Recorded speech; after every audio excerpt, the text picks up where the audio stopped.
রাজধানীর মিরপুরে নিজস্ব একটি ভেন্যু আছে বাংলাদেশ সুইমিং ফেডারেশনের।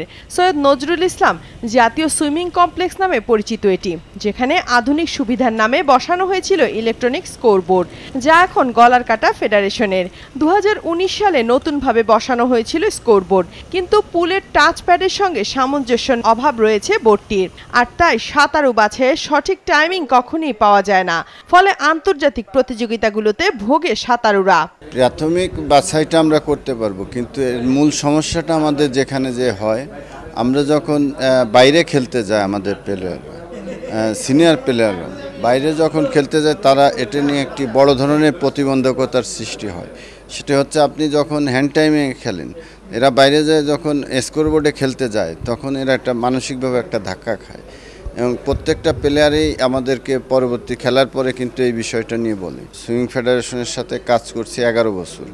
এই 11 বছরে আমাদের কোনো স্কোরবোর্ড নেই। 19 সালে হয়তো স্কোরবোর্ডটি লেগেছে, কিন্তু অদ্যাবধি আমরা এই স্কোরবোর্ডে একটি গেমও করতে পারিনি।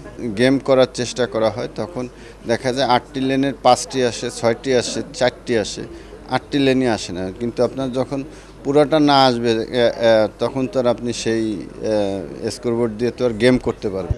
এই অভাব নিয়ে শনিবার থেকে শুরু হচ্ছে বয়সভিত্তিক সাঁতার ও ডাইভিং প্রতিযোগিতার জাতীয় আসর।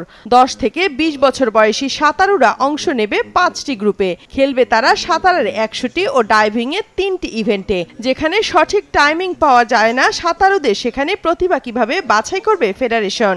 বয়সভিত্তিক যদি আমরা না করি, এর থেকে যদি আমরা প্লেয়ার বাছাই করে যদি আমরা দীর্ঘমেয়াদী প্রশিক্ষণে না আনি, তাহলে তো আমাদের প্লেয়ারই সৃষ্টি হবে না। পাইপলাইনে আপনার প্লেয়ারই থাকবে না। আমরা পাইপলাইনে প্লেয়ার রাখার জন্য এই বয়সভিত্তিকের থেকে আমরা ইনশাল্লাহ আমরা আশা করছি যে 7 থেকে 10 জন প্লেয়ার কিন্তু আমরা দীর্ঘমেয়াদী প্রশিক্ষণে নিয়ে আসব। দীর্ঘদিন হয়ে গেছে একটি পুল, আমাদের জাতীয় সুইমিং কমপ্লেক্স পুলটা 93 সালে হয়েছে, এরপরে মেনটেনেন্স ওইভাবে হয় না। ওয়ার্ল্ড অ্যাকোয়াটিক্সের অনেক গেমই এখন 25 মিটার পুলে হচ্ছে, আমাদের কিন্তু একটিও 25 মিটার পুল একটিও নাই। প্র্যাকটিস যদি আমরা 50 মিটার পুলে করি, তখন ওই টার্নিং আর ইসেই কিন্তু আমাদের ওই প্লেয়ারদের একটি বড় সমস্যার সৃষ্টি হয়। এমনি আমরা পিছনে, এবং এই বাধাগুলো আমরা আরও পিছিয়ে যাচ্ছি। শনিবার প্রতিযোগিতার উদ্বোধন করবেন ফেডারেশনের সভাপতি নৌবাহিনীর প্রধান অ্যাডমিরাল নাজমুল হাসান।